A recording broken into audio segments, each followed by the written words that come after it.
and the introductions. Ladies and gentlemen, Pro Box Incorporated, proud to present tonight's 10-round main event. These are junior flyweights.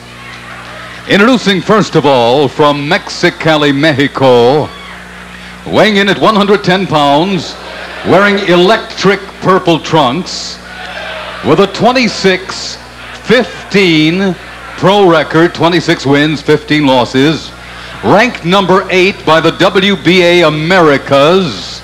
Here is Jose Manuel Diaz.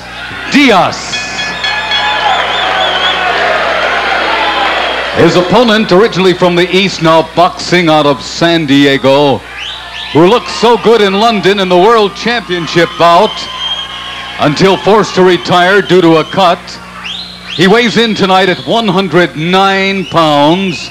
He's wearing sparkling silver trunks, has a 14-win, 2-loss, 3-draw record with 5 Ks, ranked number 6 in the WBA Americas. Here is your favorite, Tony Bazooka Deluca. Well, no question of the crowd favorite here tonight, Phil. Tony Deluca, 14 victories, 2 losses. Those 2 losses, the last of which came March 8th at the hands of Duke McKenzie. A tough loss. He was great in that fight until suffering a terrible gash over the eye. His only other loss happened 4 years ago when he lost to Mauro Diaz in a fight up in Big Bear. Mauro Diaz, good fighter. Challenged for the USBA title unsuccessfully. Also fought Gerardo Martinez, fought Luisito Espinoza, the current California bantamweight champion. Mauro Diaz, good fighter. We're set to go. Tony Deluca. He's got short arms, but he's got a big heart. And he's one of the very, very few American junior flyweights.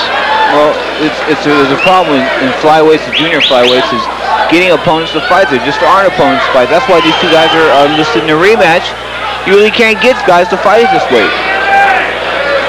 Coupled with the fact that here in America, how many full-grown men do you know that are 109 pounds? You really, when you talk about the junior flyweight and the flyweight categories, you find the cream of that crop in Korea, South America, and Mexico. They dominate. Yeah, without a doubt. The Orient's got, as he's mentioned, Korea. The Orient's really got some good fighters in that weight class.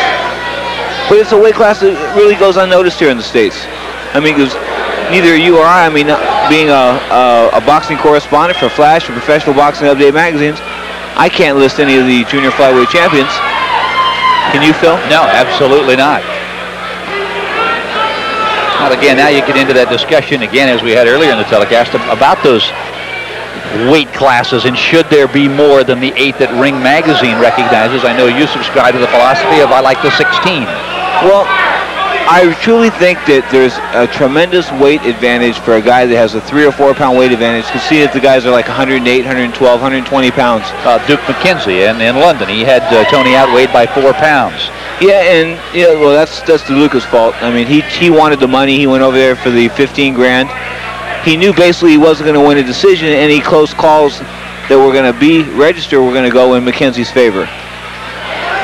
Now Diaz, on the other hand, has fought McKenzie. He went the distance, as we mentioned earlier, with McKenzie, and Tony was stopped in 4.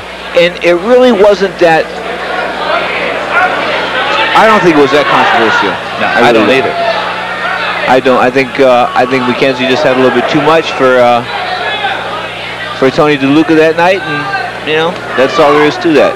Diaz, on the other hand, he is a veteran fighter. Inconsistency would probably be the word that best describes that man in the ring in the electric purple shorts. At the Forum, he fought for the NABF title and almost KO'd the champ. And then in his last fight, he was KO'd in the 4th round. Yeah, well, he's an up and down fighter. Like he's got an elevator. He goes up, he comes down. Tonight he says he's in real good shape. He's scoring with right-hand leads, as he should against the southpaw, Deluca. Deluca had his foot, and we're going back to that foot on the outside of the lead foot again. That's going to establish who's got the leverage here.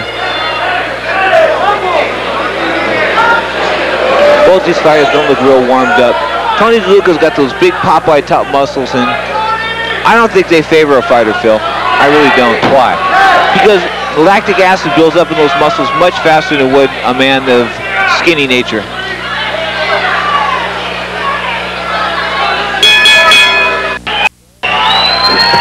Well, month in and month out, the El Cortez Convention Center in San Diego is sold out. If you're not here a good hour before these fights begin, you are shut out. Without a doubt. And you know who's not here tonight? He's on vacation. Is San Diego's #1 ring fan, Johnny Osborne. Yeah. Also known as Johnny the Turk. He fought under the name Johnny Turk in the 50s. He beat Marciano in the amateurs. Beat Roland Lastarzo in the pros. Johnny Osborne, we missed you tonight. If you're at home or if you got this on tape, say hi. We'll see you next month. And who else tends to come out every so often is the great one, Archie Moore. It's not uncommon. Very humble man.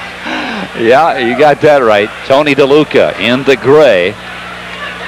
Jose Manuel Diaz in the electric purple. A lot of flashy trunks here. Sequin trunks seem to be the thing tonight. We saw those trunks earlier with I think it was Perez's trunks. Yeah, it was. With the tiger trimming and the purple lavender lame. Yeah. Now the first round of this main event, 10 rounds of junior flyweight. And I don't know if that's a knockdown. It is considered a knockdown.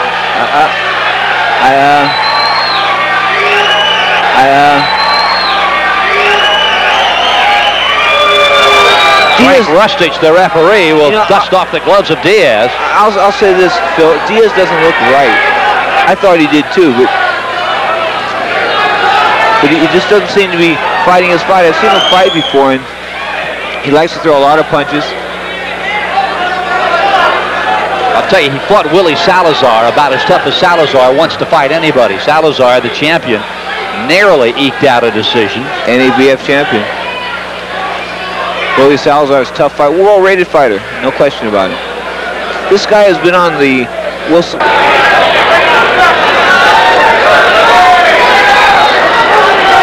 So with that knockdown, I guess we're going to have to score this round 10-8 for DeLuca.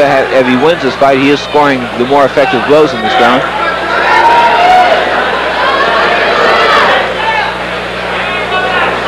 Was California judging not as liberal as the New Jersey scoring system, where they outwardly encourage judges to score rounds 10-8, even when there are no knockdowns. Well, winner of the round is the man that throws the more effective punches, the effective aggressor, the ring general, and has a better defense. We take those 4 categories and put them together, and that's how we score a fight.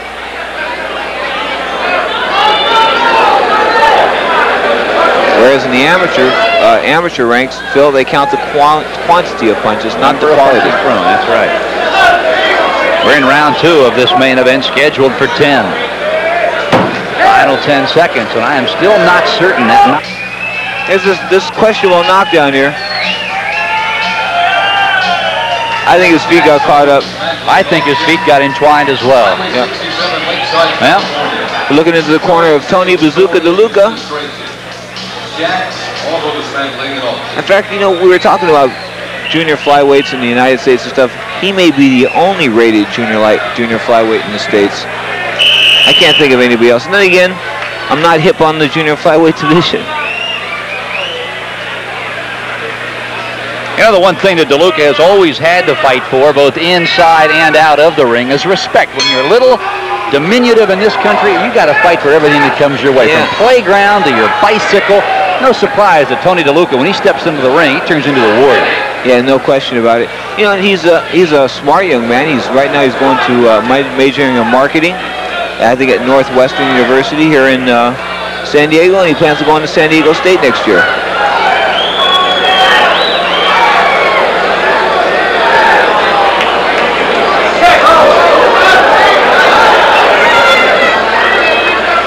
DeLuca's not a puncher either, Phil.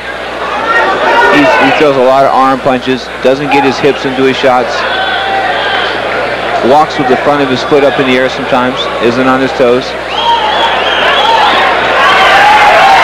Now that was a knockdown. Can we agree on that, Mr. Stone? Again, I'm not so certain. They're gonna. He caught him on the side of the head with a blow.